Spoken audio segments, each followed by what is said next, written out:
ഹൃദയപൂർവം ഭാഗം 90. പുറത്ത് ഇരുട്ട് പടരുന്നതോടൊപ്പം മുറിയിലും ഇരുട്ട് വ്യാപിച്ചു. പെട്ടെന്ന് ഞെട്ടലോടെ ലക്ഷ്മി ക്ലോക്കിലേക്ക് സമയം നോക്കിയതും അയ്യോ എന്റെ ദൈവമേ എന്ന് ഒച്ചയെടുത്തുകൊണ്ട് അവൾ എഴുന്നേറ്റു. എന്തു പണിയാ മാധവിയുടെ കാണിച്ചത്? സമയം നോക്കിക്കേ, ഇനി ഞാൻ എങ്ങനെ അവരുടെ മുഖത്തേക്ക് നോക്കും? ലക്ഷ്മി എഴുന്നേറ്റിരുന്ന് അഴിഞ്ഞുകിടക്കുന്ന മുടി വാരി കെട്ടിക്കൊണ്ട് പറയുമ്പോൾ മാധവിന്റെ നോട്ടം അവളുടെ മുഖത്ത് നിന്ന് താഴേക്ക് പോയി. അവന്റെ നോട്ടം പോകുന്നത് കണ്ട് നെറ്റിച്ചൊളിച്ച് അവൾ സ്വയം നോക്കിയപ്പോഴാണ് ശരീരം മറച്ചിരുന്ന പുതപ്പ് താഴേക്ക് പോയത് അവൾ അറിഞ്ഞത്. പെട്ടെന്ന് തന്നെ അവൾ കൈകൊണ്ട് ബെഡ്ഷീറ്റ് എടുത്തുകൊണ്ട് മാറുമറച്ചു. ഓ പിന്നെ ഞാൻ കാണാത്തത് പോലെയാണല്ലോ, അവൻ പറഞ്ഞുകൊണ്ട് അവനും എഴുന്നേറ്റു. അവളെയും എടുത്തുകൊണ്ട് അവൻ ബാത്റൂമിലേക്ക് പോയി. വേണ്ട, ഞാൻ കുളിച്ചോളാം, അവൾ പറഞ്ഞു. അതെന്താ, ഞാൻ കൂടിയുണ്ടെങ്കിൽ? ഇനിയും സമയം വൈകും, അവൾ പറഞ്ഞു. ഇല്ല, ഒന്നും ചെയ്യില്ല, അവൻ പറഞ്ഞുകൊണ്ട് ഷവർ ഓൺ ചെയ്തു. രണ്ടുപേരെയും നനച്ചുകൊണ്ട് ഷവറിൽ നിന്നും വെള്ളം ഒഴുകിയിറങ്ങുമ്പോൾ വീണ്ടും മാധവിന്റെ മുഖം അവളുടെ മുഖത്തിലൂടെ ഒഴുകിയിറങ്ങുന്ന വെള്ളത്തിലേക്ക് നോക്കി. മഴയിലും തണുപ്പിലും അതിൻ്റെ കൂടെ തണുത്ത് ഐസ് പോലെ ഇരിക്കുന്ന വെള്ളം ശരീരത്തിലേക്ക് ഒഴുകിയിറങ്ങുമ്പോൾ അവൾ വിറയ്ക്കുന്നുണ്ടായിരുന്നു. അതറിഞ്ഞതും അവൻ അവളെ ചേർത്ത് പിടിച്ചു. രണ്ടുപേരുടെയും നഗ്നമായ ശരീരങ്ങൾ വീണ്ടും കൂട്ടിമുട്ടിയതും അവൻ അവളുടെ മുഖത്തേക്ക് നോക്കി. വിറച്ചുകൊണ്ട് അവൾ വേണ്ട എന്ന് പറഞ്ഞു. അവന്റെ കണ്ണുകളിലെ വശ്യത മനസ്സിലായതും അവൾ അവന്റെ കണ്ണുകൾ അവളുടെ കൈകൾ കൊണ്ട് മൂടിപ്പിടിച്ചു. പ്ലീസ് പ്ലീസ് മാധവേട്ട, നോക്കല്ലേ, ഇനിയും താഴേക്ക് ചെന്നില്ലെങ്കിൽ ഇനിയും വൈകിയാൽ ശരിയാവില്ല, അവൾ പറഞ്ഞു. മാധവ് ദീർഘനിശ്വാസം വിട്ടുകൊണ്ട് കണ്ണുകൾ മുറുക്കിയടച്ച് ഞാൻ വേഗം പുറത്തേക്കിറങ്ങാം എന്ന് പറഞ്ഞ് വേഗം കുളിച്ച് അവൻ പുറത്തേക്കിറങ്ങി. ഇറങ്ങുന്നതിന് മുമ്പ് അവളെ ചേർത്ത് പിടിച്ച് അവളുടെ നെറ്റിയിൽ ഒന്ന് ചുംബിച്ചു. എന്നെ ഇങ്ങനെ കൺട്രോൾ ചെയ്ത് നിർത്തുന്നതിന് നീ പ്രത്യേകം പരിഗണിക്കണം. ഇപ്പൊ വേണ്ട, പിന്നെ, അവൻ പറഞ്ഞുകൊണ്ട് അവളുടെ കവളിൽ പിടിച്ചു. വേഗം ഇറങ്ങാൻ നോക്ക്, നല്ല തണുപ്പുണ്ട്, അവൻ പറഞ്ഞുകൊണ്ട് പുറത്തേക്കിറങ്ങി. ഞാൻ ഡ്രസ്സ് എടുത്തിട്ടില്ല, അവൾ പറഞ്ഞതും ഞാൻ എടുത്തു വെച്ചേക്കാം, അവൻ പറഞ്ഞുകൊണ്ടാണ് ഇറങ്ങിയത്. ലക്ഷ്മിയും വേഗം കുളിച്ച് ഫ്രഷായി റൂമിലേക്ക് നോക്കിയതും റൂമിന്റെ ഡോറ് അടഞ്ഞു കിടക്കുന്നുണ്ട്. മാധവ് ആരോടോ സംസാരിച്ച് ജനലിന്റെ അടുത്ത് മഴയെ നോക്കി നിൽക്കുന്നത് കണ്ടു. അവൻ എടുത്തു വെച്ചിരിക്കുന്ന ഡ്രസ്സുകൾ എടുത്ത് ധരിച്ച് അവൾ മുടി തുടച്ചുകൊണ്ട് വീണ്ടും മാധവിനെ നോക്കി. സീരിയസ് ആയിട്ടുള്ള സംസാരമാണ് എന്ന് മനസ്സിലായതും അവൾ മാധവിന്റെ അടുത്തേക്ക് ചെന്നു. എന്തായാലും നീ അവിടെ തന്നെ നിൽക്കണം, എന്തുണ്ടെങ്കിലും അപ്പപ്പോൾ തന്നെ വിളിച്ചു പറയണം. എന്തായാലും സോഷ്യൽ മീഡിയയിലൊന്നും വരാൻ സാധ്യത ഇല്ല, കാരണം രണ്ട് ഫാമിലിയും അവരുടെ കുടുംബ മഹിമയും പാരമ്പര്യവും എല്ലാം നോക്കി നിൽക്കും. അതുകൊണ്ട് ഒന്നും മടിക്കും സോഷ്യൽ മീഡിയയിലും പുറം ലോകത്തെയും അറിയിക്കാൻ. അവർ അവരുടേതായ രീതിയിൽ അന്വേഷണം നടത്തുകയുള്ളൂ എന്നാണ് എനിക്ക് തോന്നുന്നത്, മാധവ് പറഞ്ഞു. മാധവിന്റെ സംസാരം കേട്ടപ്പോൾ തന്നെ മനസ്സിലായി അപ്പുറത്ത് സന്ദീപ് ആണെന്ന്. അവൾ അവന്റെ അടുത്ത് തന്നെ നിന്നു. അവളുടെ തലമുടിയിൽ ഒന്ന് തലോടിയതും അവന്റെ മുഖം ഒന്ന് കൂർത്തു. അവൻ അവളുടെ അടുത്ത് നിന്ന് ചെന്ന് സ്റ്റാൻഡിൽ വിരിച്ചിട്ടിരിക്കുന്ന തോർത്തെടുത്തു കൊണ്ടുവന്ന് അവളുടെ അടുത്തേക്ക് ചെന്ന് ചെവിക്കും തോളിനും ഇടയിൽ ഫോൺ വെച്ച് സംസാരിച്ചുകൊണ്ട് ലക്ഷ്മിയുടെ തലമുടി തോർത്തിക്കൊണ്ടിരുന്നു. മുടിയുടെ ഇടയിൽ കൂടി കൈകൊണ്ട് ഒന്ന് തടവി നോക്കി. മുടിയുടെ നനവ് കുറഞ്ഞു എന്ന് തോന്നിയതും അവളെ വിട്ടു. ശരിയടാ, നീ എന്തായാലും അവിടെ തന്നെ നിന്നിട്ട് അവരുടെ നീക്കങ്ങൾ അറിയണം, എന്തുണ്ടെങ്കിലും അറിയിക്കണം എന്ന് പറഞ്ഞ് ഫോൺ കട്ട് ചെയ്തു. അവൻ അവളുടെ മുഖത്തേക്ക് നോക്കി. എന്താ മാധവേട്ടാ, എന്താ പ്രശ്നം, അവൾ ചോദിച്ചു. ഈശ്വറിന്റെ വീട്ടിൽ എല്ലാവരും ദേവുവിനെ കാണാതെ അന്വേഷണത്തിന് ഇറങ്ങിയിട്ടുണ്ട്. ഞാൻ പറഞ്ഞിട്ടുണ്ട് സോഷ്യൽ മീഡിയയിൽ ഒന്നും കൊടുക്കാതെ നോക്കാൻ. ഇവിടെയുള്ളവർ ആരെങ്കിലും കണ്ട, അത് മാത്രമല്ല ദേവുവിന് സ്കൂളിൽ ജോയിൻ ചെയ്യണ്ടേ, ആരെങ്കിലും അവളുടെ ഫോട്ടോ കണ്ട് തിരിച്ചറിഞ്ഞാൽ അത് പ്രശ്നമാകും. അതുകൊണ്ട് സോഷ്യൽ മീഡിയയിൽ ഒന്നും ഇടരുത് എന്ന് ഞാൻ പ്രത്യേകം പറഞ്ഞിട്ടുണ്ട്. അതിന് സന്ദീപ് അവിടെയുള്ളത് നല്ലതാണ് എന്ന് പറഞ്ഞിട്ടുണ്ട്, അവൻ നോക്കിക്കൊള്ളാമെന്ന് പറഞ്ഞിട്ടുണ്ട്. നമ്മളെ ഇറക്കി കുറച്ച് കഴിഞ്ഞപ്പോൾ തന്നെ അവന് അവിടെ നിന്നും വിളി വന്നു, അതുകൊണ്ട് സന്ദീപ് അങ്ങോട്ട് പോയിക്കൊണ്ടിരിക്കുകയാണ് എന്നാണ് പറഞ്ഞത്, മാധവ് പറഞ്ഞു. എന്തെങ്കിലും പ്രശ്നമാവുമോ, അവൾ ചോദിച്ചു. ഒന്നും ഉണ്ടാവില്ല, നീ ഇങ്ങനെ ടെൻഷൻ ആവാതെ. തലമുടി തോർത്താതെ എന്തെങ്കിലും അസുഖം വരുത്തി വെക്കാനാണ് മോളുടെ ഉദ്ദേശമെങ്കിൽ നടക്കില്ല കേട്ടോ. എല്ലാവരും കൂടി ഒരു യാത്ര പറഞ്ഞ കാര്യം മറന്നു പോകരുത്. അതിനിടയ്ക്ക് വല്ല അസുഖവും വന്നാ ഓടിക്കും ഞാൻ നിന്നെ, മാധവ് പറഞ്ഞതും അവൾ മുഖം കൂർപ്പിച്ച് അവനെ നോക്കി. ഇങ്ങനെ നോക്കി നിൽക്കാതെ നമുക്ക് താഴേക്ക് പോകാം, ഇപ്പൊ തന്നെ സമയം വൈകി. ഇനിയും വൈകിയാ എനിക്ക് കുഴപ്പമൊന്നുമില്ല. പക്ഷെ മോളുടെ കാര്യം തീരുമാനമാകും. അറിയാലോ, സാന്ദ്ര, ഗംഗ. അവൻ താളത്തിൽ എല്ലാവരുടെയും പേര് പറയാൻ തുടങ്ങിയതും ഞാനില്ല, ഞാൻ അവര് ചോദിച്ച എന്ത് പറയും? ലക്ഷ്മി ചോദിച്ചു. എന്ത് പറയാൻ? ഉറങ്ങിപ്പോയി എന്ന് പറഞ്ഞാൽ മതി, മാധവ് പറഞ്ഞു. പിന്നെ ഞാൻ ഇങ്ങനെ ഈ സമയത്ത് ഉറങ്ങില്ല എന്ന് അവർക്കറിയാം. അത് മാത്രമല്ല, ദേവു ഇവിടെയുള്ളപ്പോൾ ഞാൻ ഉറങ്ങില്ല എന്ന് അവർക്കറിയാം, ലക്ഷ്മി പറഞ്ഞു. നീ ഇങ്ങ് വാ, ഒന്നും ഉണ്ടാവില്ല, ഞാനല്ലേ പറയുന്നത് എന്ന് പറഞ്ഞുകൊണ്ട് രണ്ടുപേരും കൂടി താഴേക്ക് ചെന്നു. താഴെ ചെന്ന് ഹാളിൽ ആരും ഉണ്ടായിരുന്നില്ല. ഇതിപ്പോ എല്ലാവരും കൂടി എങ്ങോട്ട് പോയി, അതും ഈ മഴ സമയത്ത് എന്ന് ചോദിച്ചുകൊണ്ട് മാധവ് സിറ്റ് ഔട്ടിലേക്ക് ചെന്നത്. പുറത്ത് നല്ല മഴയുണ്ട്. അപ്പോഴാണ് ടീച്ചറമ്മയുടെ വീടിന്റെ സിറ്റ് ഔട്ടിലായിട്ട് എല്ലാവരും ഇരിക്കുന്നത് അവൻ കാണുന്നത്. ദൈവമേ, എല്ലാവരും ഉണ്ടല്ലോ, ഇന്ന് ഈ പെണ്ണ് എന്നെ കൊല്ലും, മാധവ് മനസ്സിൽ പറഞ്ഞതും ലക്ഷ്മി അങ്ങോട്ട് വന്നു. അവരൊന്നും അടുക്കളയിലില്ല, അവരിതേ അവിടെ ഇരിക്കുന്നു എന്ന് പറഞ്ഞ് മാധവ് ഉദയന്റെ വീടിന്റെ സിറ്റ് ഔട്ടിൽ ഇരിക്കുന്ന എല്ലാവരെയും കാണിച്ചു. എല്ലാവരും ഉണ്ടല്ലോ, അവൾ ചോദിച്ചു. ഉണ്ട്, ഞാൻ കൊട എടുത്തിട്ട് വരാം, നമുക്കങ്ങോട്ട് പോകാം, മാധവ് പറഞ്ഞതും ലക്ഷ്മി അവനെ കൂർപ്പിച്ചു നോക്കി. നോക്കിയിട്ട് കാര്യമില്ല, ഞാനെന്ത് ചെയ്യാനാ, അവരെല്ലാവരും കൂടി അവിടെ കൂടുമെന്ന് എനിക്കറിയില്ലല്ലോ, മാധവ് നിഷ്കളങ്കമായി പറഞ്ഞുകൊണ്ട് കൊട എടുത്തുകൊണ്ടുവന്നു. ഞാനില്ല, എനിക്ക് അവരുടെ അടുത്തേക്ക് പോകാൻ പറ്റില്ല, ലക്ഷ്മി പറഞ്ഞുകൊണ്ട് നിന്നതും ഒന്ന് പോയേടി പെണ്ണെ, ഇങ്ങോട്ട് വാ എന്ന് പറഞ്ഞ് അവൻ അവളെ ചേർത്ത് പിടിച്ചുകൊണ്ട് മുറ്റത്തേക്ക് ഇറങ്ങി. ഉദയന്റെ വീടിന്റെ സിറ്റ് ഔട്ടിലേക്ക് ചെന്നു. മാധവ്, നിന്നെ സന്ദീപ് വിളിച്ചിട്ടുണ്ടായിരുന്നോ? ഉദയൻ ചോദിച്ചതും വിളിച്ചിട്ടുണ്ടായിരുന്നു, ഞാൻ സംസാരിച്ചു, കുഴപ്പമൊന്നുമില്ല, എന്തായാലും ഇത് പ്രതീക്ഷിച്ചിരുന്നു, സാധാരണ അങ്ങനെയാണല്ലോ, സ്കൂൾ വിട്ടു വരുന്ന ടൈമായിട്ടും ദേവുവിനെ കാണാതായതും അവർ അന്വേഷണം തുടങ്ങി. എന്തായാലും സന്ദീപ് അങ്ങോട്ട് പോയിട്ടുണ്ട്, ഒരു അരമണിക്കൂർ കഴിയുമ്പോഴേക്കും എത്തുമെന്നാണ് പറഞ്ഞത്, അവിടെ ചെന്നിട്ട് വിശദമായിട്ട് കാര്യങ്ങൾ പറയാം എന്ന് പറഞ്ഞിട്ടുണ്ട്, ഉദയൻ പറഞ്ഞു. എന്നെ വിളിച്ചപ്പോഴും അത് തന്നെയാണ് പറഞ്ഞത്, എന്തായാലും 2 ദിവസം അവനവിടെ നിൽക്കേണ്ടി വരും എന്ന് പറഞ്ഞിട്ടുണ്ട്, കാരണം അവരുടെ കൂടെ തന്നെ നടന്ന് എല്ലാത്തിനും ഒരു തടയിടണമല്ലോ, എന്തെങ്കിലും കാര്യം നമുക്ക് എതിരെ വന്നാൽ അത് വഴി തിരിച്ചുവിടാനും അവന് സാധിക്കും.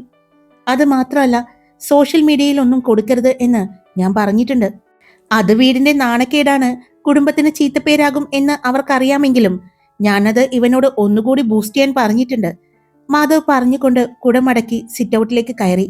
ലക്ഷ്മി അപ്പോഴേക്കും ദേവുവിന്റെ അടുത്ത് ചെന്ന് ഇരുന്നു. അവളുടെ കൈകളിൽ പിടിച്ചു. അവളുടെ മുഖത്ത് നല്ല ടെൻഷനുണ്ട് എന്ന് മനസ്സിലായതും, ദേവു എന്തിനിങ്ങനെ ടെൻഷനാവുന്നേ? ഒന്നും ഉണ്ടാവില്ല, ഞങ്ങൾ എല്ലാവരും ഇല്ലേ, ധൈര്യമായിട്ടിരിക്കുക, ലക്ഷ്മി അവളുടെ കയ്യിൽ പിടിച്ച് അവളെ സമാധാനിപ്പിച്ചു. എന്നാൽ കുറച്ചു മാറിയിരുന്ന് ശരത്ത് ദേവുവിനെ ശ്രദ്ധിക്കുന്നുണ്ടായിരുന്നു. അവളുടെ മുഖത്തെ ടെൻഷൻ കാണുമ്പോൾ അവനും നോക്കിയിരുന്നു. മതി പിള്ളേരെ, അത് പറഞ്ഞത്, എല്ലാം വരുന്നിടത്ത് വെച്ച് കാണാം എന്ന് പറഞ്ഞുകൊണ്ട് മാഷും മാധവിന്റെ അച്ഛനും 2 വലിയ പാത്രങ്ങളുമായി അങ്ങോട്ട് വരുന്നത്. പുറകിലായിട്ട് ടീച്ചറമ്മയും മാധവിന്റെ അമ്മയും കൂടി വന്നു. അവരുടെ കയ്യിൽ ചൂട് കാപ്പിയായിരുന്നു. ഇത് കഴിക്ക് എന്ന് പറഞ്ഞ് എല്ലാവരുടെയും മുന്നിലേക്ക് അത് വെച്ചു കൊടുത്തതും എല്ലാവരും അതിലേക്ക് നോക്കി. നല്ല ചൂട് കപ്പ പുഴുക്കും മീൻകറിയുമായിരുന്നു. ഇതൊക്കെ എപ്പോ വാങ്ങി? ഉദയൻ ചോദിച്ചു.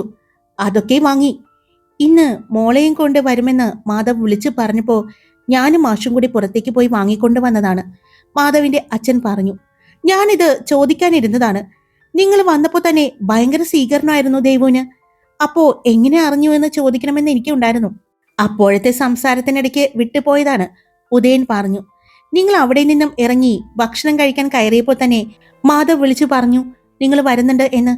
പിന്നെ ഞങ്ങൾ മോളെ കാണാനും മോളെ സ്വീകരിക്കാനും തയ്യാറെടുപ്പായിരുന്നു, മാധവിന്റെ അച്ഛൻ പറഞ്ഞു. അത് പറഞ്ഞപ്പോഴാ ഓർത്തത്, നവീൻ നിന്റെ അച്ഛനോട് ഇക്കാര്യം പറഞ്ഞിട്ടില്ലല്ലോ? പറയണ്ട, അങ്ങേര് ചിലപ്പോ പോലീസുകാരന്റെ തനി ഗുണം കാണിക്കും, ഉദയൻ പറഞ്ഞതും ദേവു പേടിയോടെ നവീനെ നോക്കി. അവളുടെ മുഖത്തെ പേടി കണ്ടതും നവീൻ, നീ പോടാ, ആ കൊച്ചിനെ അവൻ പേടിപ്പിച്ചു. ഒന്നുമില്ല ദേവു, എന്റെ അച്ഛൻ പോലീസുകാരനാണ്, ഡിവൈഎസ്പി ആണ്, അതാണ് ഇവിടെ ഈ പറയുന്നത്. അമ്മ അധ്യാപികയാണ്, ലക്ഷ്മി പഠിപ്പിക്കുന്ന സ്കൂളിലെ പ്രിൻസിപ്പലാണ്, അത് മാത്രമല്ല ലക്ഷ്മിയുടെ അമ്മ കൂടിയായിട്ട് വരും, അല്ലേ ലച്ചു? നവീൻ പറഞ്ഞുകൊണ്ട് ലക്ഷ്മിയെ നോക്കിയതും മാധവിന്റെ മുഖം കൂർത്തു. എല്ലാവരും ഇപ്പോ ലച്ചു എന്ന് വിളിക്കുന്നതിന്റെ ഒരു പരിഭവമാണ് അതെന്ന് അവനെ നോക്കിയ ലക്ഷ്മിക്ക് മനസ്സിലായി. ഇനിയിപ്പോ ഈ കാര്യത്തെപ്പറ്റി ഇവിടെ ഒരു ചർച്ച വേണ്ട, എന്ത് സംഭവിച്ചാലും നമ്മളെല്ലാവരും ഒരുമിച്ച് നേരിടും, ഇനി ദേവുവിനെ ഇവിടെ നിന്ന് നമ്മൾ അവളുടെ ഇഷ്ടപ്രകാരമല്ലാതെ ഇവിടെ നിന്നും വിടില്ല. പോരെ?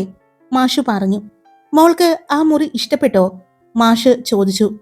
പിന്നെ നല്ല മുറിയാണ്, നല്ല രാശിയാണ്.